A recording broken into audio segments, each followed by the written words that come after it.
자, 신포괄수과제를 말씀드리기 전에 지금 문제 보셨죠, 그죠? 보셨으리라 믿습니다. 어, 그 당시에 2000년도에 시행됐을 때에 복지부하고 그리고 의사협회하고의 상당한 많은 반목이 결코 이렇게 가까이 접목될 수 있는 부분은 아니었습니다. 그 당시 의사협회에서도 얘기했던 부분들이 2000년도 당시에는 지금은 7개 항목으로서만 포괄수까지를 시행하겠지만, 하지만 앞으로는 얼마나 더 많은 의료 정찰제를 통해서 본인들의 의료 신기술과 이런 부분들에 대한 부분들을 인정을 받지 못하지 않겠느냐라는 이제 목소리가 냈었습니다. 지금 그 당시에는 의료, 의료분, 의약분업 할 때 의료업계가 병의원들이 이제 통폐업을 한 적이 있었고요. 그리고 이제 포괄수까지 했을 때도 마찬가지로 그에 대한 상당한 반응이 있었습니다. 자, 그래서 그 난관을 뚫고 일단은 포괄수과제는 현재 이제 정착이 되었죠. 자, 정착이 되면서 어떤 부분들이 있냐면, 어, 일반화되고 관리가 수월해진 부분이 있습니다. 말씀드린 것처럼 A 병원의 맹장 수술은 100만 원인데, 뭐 B 병원의 맹장 수술은 150만 원 한다. 자, 그러면 A 병원이 맞느냐, B 병원이 맞느냐? A 병원도 맞고 B 병원도 맞죠. 근데 이 100만 원과 150만 원의 이 반목적인 차이를 어떻게 극복할 거냐라는 부분들은 이제 이 DRG 부분으로 전부 묶어서 오히려 이런 부분들을 이제 반목이나 서로 의견이 충돌되는 부분들에 있어서는 정리가 되었죠. 자, 이제 정리가 되다 보니까, 수요는 좀 더 늘어나게 되고요. 그리고 이 관리가 조금 더 편해진 부분들이 있습니다. 자, 그래서 이 관리가 조금 더 편해진 부분들이 있는 것들을 확산을 시키려고 지금 하고 있어요. 확대를. 지금도 시행을 하고 있습니다. 자, 어떻게 확대를 시키려고 하느냐. 전 의료, 부분, 뭐, 암이라든지 중증 수술을 포함해서 모든 의료 시술 행위에 대해서 DRG로 묶어보려는 이런 이제 제도를 지금 하고 있습니다.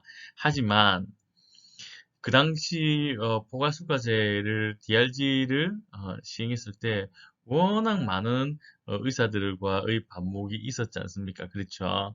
그래서 이 신포괄수가제는 조금 형태를 변형을 합니다.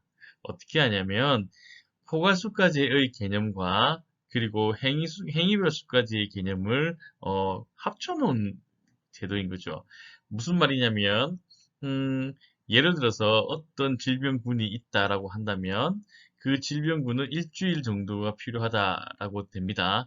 자, 이전에 무슨 문제가 있었느냐면 포괄수까지로만 묶여 있다 보니까 어떤 사람은 맹장 수술이 4박 5일이면 끝나야 됩니다. 라고 하면 일주일이면 일주일 안에 끝이 나야 된다. 라고 되는데 어떤 사람은 회복이 덜했기 때문에 조금 더 진행되는 경우들도 있죠. 하지만 그 부분들에 대해서는 더 이상 입원이 안 됩니다라고 하는 부분들이 있었죠. 이런 현장의 소리들이 아주 많았기 때문에 신포괄수과제는 어떻게 되냐면 만약에 그런 환자들이 있다면 일주일은 포괄수과제로 묶어두고 그리고 그 이후에 발생되는 부분들은 행위비열수까지로 진행하겠다라는 내용이 바로 신포괄수과제입니다. 자, 이런 부분들은 오히려 어, 의사협회하고는 반목은 조금 사그라들 수가 있는 요지는 있지만 또 반대편으로 봤을 때는 국민들의 재원 부담이 늘어날 수도 있다는 단점, 또 여러 가지 이런 부분들이 있을 수 있습니다. 자, 어쨌든 이런 부분들은 아까 말씀드린 것처럼 계속 반목을 하게 되고 협의를 해야 되고 협치를 해야 되고 합의를 해야 되는 상황들입니다. 그런 과정을 통해서 하나의 제도가 만들어지고, 의약분업을 할 때도 의약분업이 되면 모든 의학 시스템이 무너진다라고 그렇게, 주창을 했었던 부분들도, 지금 그렇지 않고 의학 시스템이 지금 되어 있죠. 단, 정부가 얘기했던 부분하고는 조금 차이가 있었다라는 것은 또 후반부에 말씀을 드릴게요. 자, 그렇다면 신포괄수가제를 한번 말씀을 드리겠습니다. 자, 신포괄수가제라는 것은 뭐냐? 신포괄수가제는 행위별 수가제와 그리고 일부 질병군, 7개 질병군이라고 했죠. 자, 기존 포괄수가제도를 개선하기 위해 개발된 대안적 모델이다. 즉, 뭐냐? 포괄적 보상, 그리고 행위별 보상 방식이 혼합 적용된 지불제도이다. 기존의 포괄수가제는 7개 질병군으로만 되어 있는데 여기에 4대 중증질환, 암, 뇌, 심장, 희귀 난치성 질환 등과 같이 복잡한 질환들까지도 다 포함시키는 것이 신포괄수가제입니다. 현재 신포괄수가제는 국민건강보험공단 그 병원이라고 했죠. 일산병원, 그리고 국립중앙의료원, 지방의료원 35개 기관, 부산에 있는 부산의료원도 여기 포함이 됩니다. 적십자병원 등등등등에서 이제 이렇게 진행을 하고 있습니다.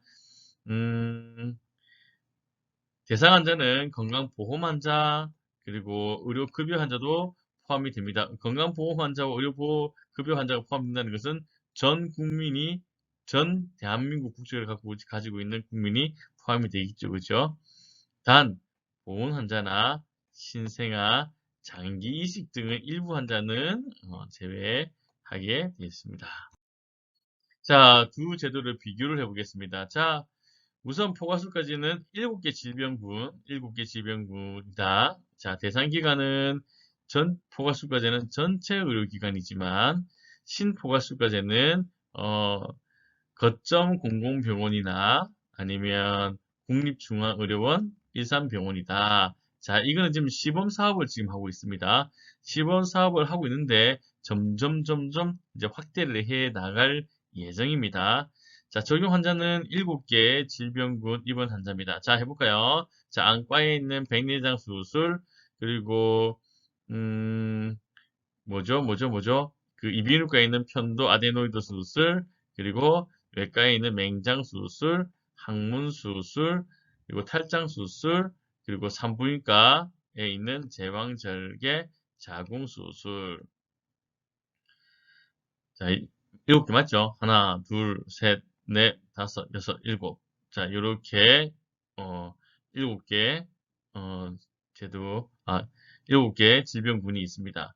자, 그렇다면 신포괄수까지는 어떤 게 있느냐? 553개 질병군이 포함이 된다. 자, 포괄수까지는, 묶어서, 자, 전체적으로 이 7개를 전체적으로 한 군데 똥 묶습니다. 한 군데 똥 묶습니다. 이 7개를 묶어봅니다. 묶어볼게요. 요렇게 한 군데로 팡 묶어버린 게 포괄수가제고,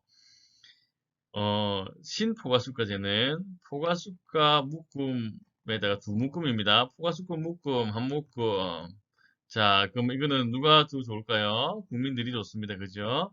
그리고 행위별 수가, 한 묶음. 자, 이건 누가 좋을까요? 자, 의료기관이 좋겠죠. 그죠? 예. 그래서 이런 반복을 좀 줄이려고 하는 겁니다. 자, 추진 경과를 말씀을 드릴게요. 지금, 제 얼굴 때문에 또 이렇게 가려지는 부분들이 있습니다. 그런 부분들은 이제 자료를 조금 활용을 조금 해주셔서 확인해 주시면 좋을 것 같아요. 그래서 지금 이제 큰 내용들은 없습니다. 신포괄수가제의 추진 경과는 이렇게 하고 있다. 2007년부터 2009년 그리고 2013년 12월 2014년 1월부터 2016년 그리고 2020년까지도 지금 현재 시범 사업으로 하고 있는 중이다. 특징이 뭐냐면 아까 말씀드린 것처럼 병행입니다. 포괄수가제는 병행하는 거다.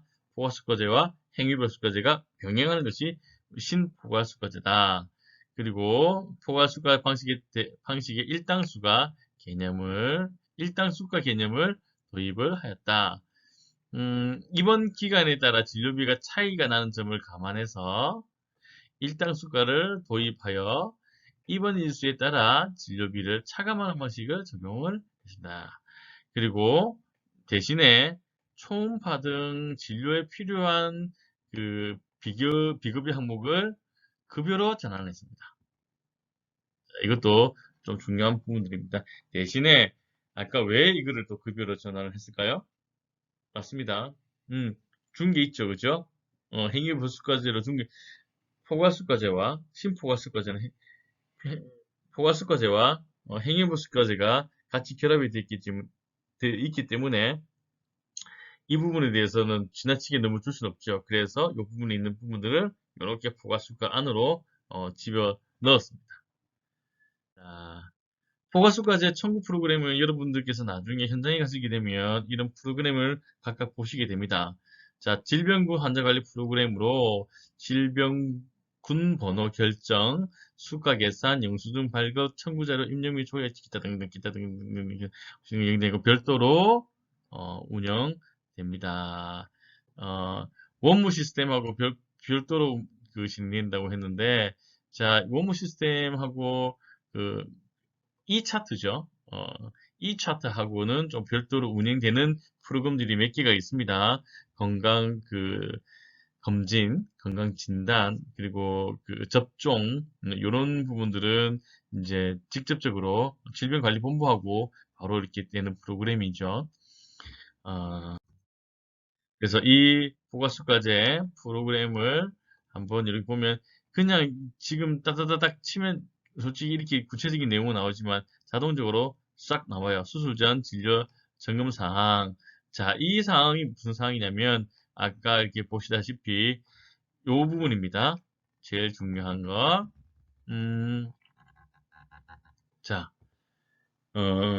의사협회에서 지금 얘기하는 것이 포괄수과제를 진행을 하게 될 경우에는 의료의 질 향상을 저해한다 라고 이제 얘기를 합니다. 그래서 복지부가 그 부분들을 만회하기 위해서 이런 식으로 이제 많은 항목들을 체크하게 됩니다. 수술 부위 추이를 있는지 감염이 있는지 체크를 다 해서 이 최소한의 의료의 질 향상을 유지를 하려고 하는 부분입니다. 아까 보고 이제 자료에 보시면 그런 내용들이 나올 겁니다. 자, 그래서 지금 보시면 자, 포괄수과제는 아까 그 영수증 보셨죠, 그죠? 영수증 보시면 진찰료, 뭐 입원료, 뭐 식대, 뭐 기타 등등이 쭉 있는 내용들이 쭉 나오게 되어 있습니다. 제가 이제 슬라이드 쇼를 만들다가 좀 몇 가지 안 되는 부분들이 조금 있어서 이제 보완을 좀 해야 될 상황들이었지만 지금 이분이 또 참고 자료를 보여드릴 테지만 이 의약분업을 시행했을 때 2000년도입니다. 자, 의약분업을 시행했을 때 어떤 일이 있었는지를 이제 설명을 해 주시고 계시는 부분들입니다. 자, 의약분업은 혁신적인 의료 시스템이다 라고 이제 얘기를 하고 있는데 또 반면에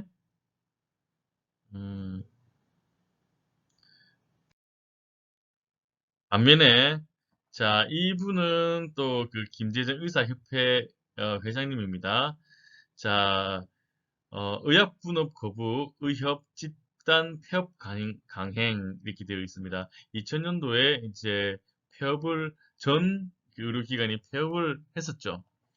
그때 무슨 일이 있었느냐면, 자, 의약분업은 결론부터 말씀을 드리면 뭐냐면, 진료는 의사에게, 약은 약사에게가 그 당시 광고에도 나오는 문구였는데, 자, 이 멘트를 모티브가 되었던 거죠. 이 말 그대로 진료는 예전에는 진료를 보고 그 병원 안에서, 의원 안에서 실제적으로는 그 약을 같이 받았습니다. 진료도 주사도 맞고, 진료도 보고, 주사도 맞고, 약도 먹고, 자, 이게 한 의원에서 끝나던 행위였습니다. 그러면 제가 만약에 밤에 몸이 아프다라고 한다면 어디를 가냐면 어디를 갈까요? 예, 밤 늦게까지 하는 약국으로 갑니다. 약국에 약사님 이런 증상입니다. 어때요? 라고 하면 약사님이 또 항생제를 넣어서 이렇게 약을 조제를 합니다. 그래서 동네 약국에는 예전에는 그 동네 약사님들의 노하우가 있는 약들도 있었어요.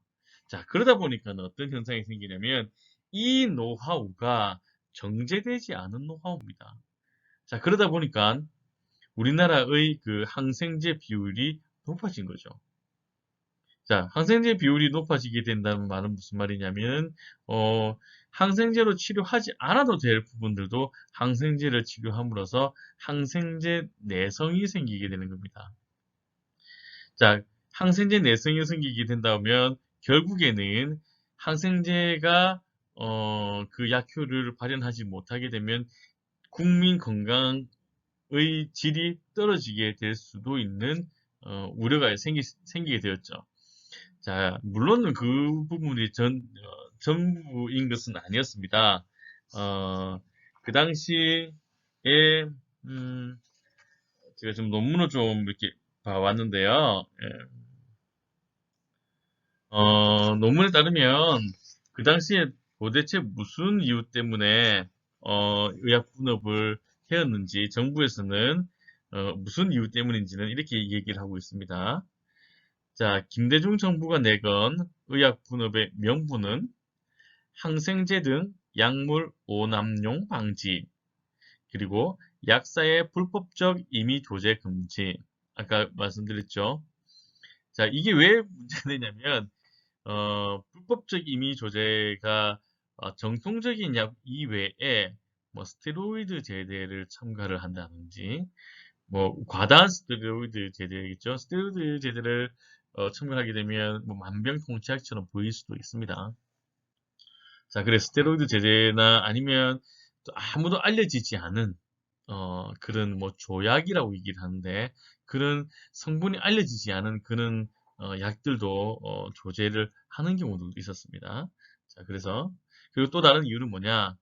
건강보험 재정의 안정화 그리고 불필요한 의료비를 억제해 국민 부담 경감 의학사의 전문성을 살린 양질의 의료 서비스 제공 등을 들었다라고 되어 있는데, 여러분들께서 지금 현재 이 제도가 너무나 당연시되기 때문에 이 제도가 뭐 익숙해졌을지는 모르겠지만, 저는 그 두 제도를 다 겪어본 바에 의하면, 일장일단이 있는 것 같아요.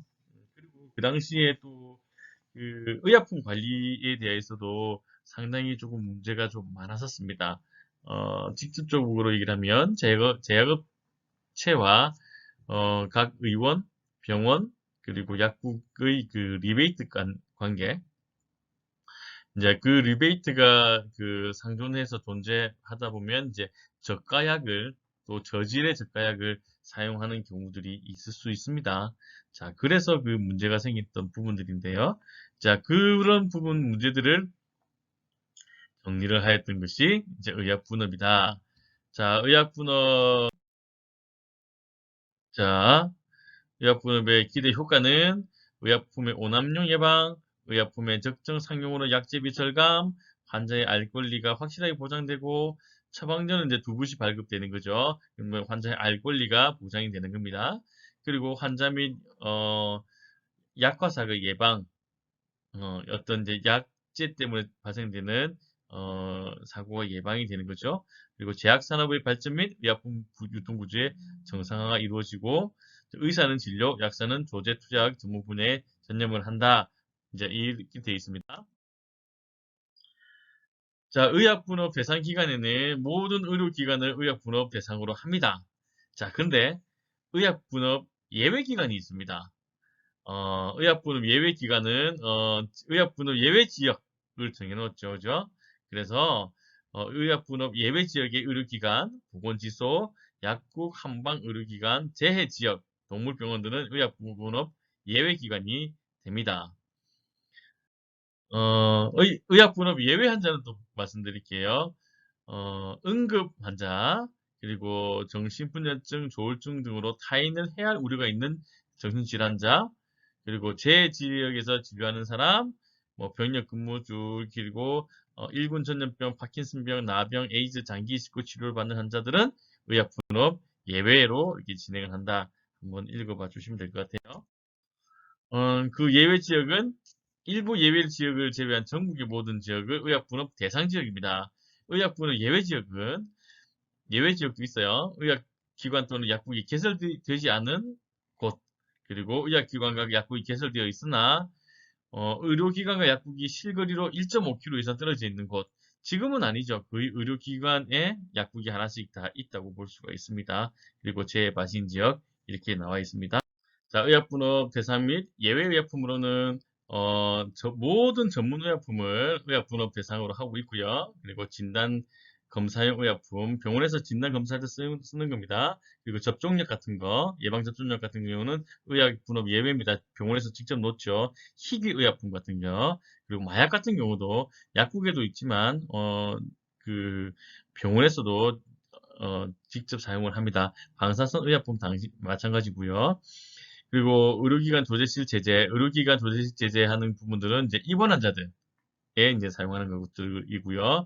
신장 투석액들, 이식인제증 등 투약 시에 기계 장치를 이용하거나 시술이 필요한 의약품들이나 아까 위에 말씀드린 것처럼 검사를 위한 그 의약품, 그리고 동시에 이제 투약해야 되는 경우의 품목들, 그리고 주사제들은 의약 분업 예외 의약 부분도 있다. 자, 이런 식으로 해서 의약 분업이 이루어졌는데 실제적으로 지금 의약 분업이 성공적이냐라고 말하는 것은 조금 아직은 어렵습니다. 10년 뒤에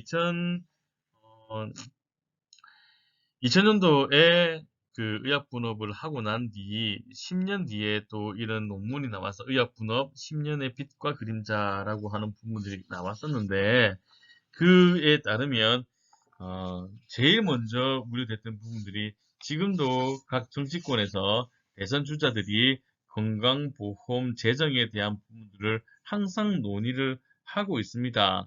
자, 그 이유가 뭐냐 하면은 여기에 공단에서는 의약분업이 되고 난 이후에 더 많은 재정의 고갈이 생겼다. 그 재정의 고갈은 당연히 생길 수밖에 없는 것이 그 당시에는 없었던 새로운 항목들이 있습니다. 약사들의 조제료에 대한 부분들이 의약분업으로 인해서 의료 수가, 행위별 수가처럼 하나의 수가 행위가 된 거죠. 자, 그래서 거기에 대한 그 비용들이 20% 정도, 뭐 어떤 보고서에 따르면 한 4조 또는 5조, 또 아니다 그러면 2조다라는 부분들이 그만큼 국민들의 부담으로 증가가 된 상황입니다. 자, 이것도 지금 현재 어떻게 될지 모르겠어요. 현재까지는. 여하튼 이 제도를 통해서 이 제도가 그렇게 오래된 제도는 아니고 또 나은 제도나 또 구상을 하게 되면 더 나은 제도로 나아갈 수 있을 텐데 제일 중요한 것은 지금 현재 이 의약분업에 대한 부분들과 그리고 포괄수가제 그리고 신포괄수가제가 또 전국적으로 또 이제 확대가 된다면 또 한 번의 반목이 있을 텐데 이 부분들은 또 한 번 더 논의를 해보고 우리가 토의를 조금 해봐야 될 부분이 아닌가 싶습니다. 서로의 의견에 대해서 좀 청취를 해야 될 것 같기 때문에 이 부분들은 대면 강의가 있을 때 꼭 한번 토론 시간을 갖는 걸로 하고요. 이상으로 오늘의 강의를 마치도록 하겠습니다. 감사합니다.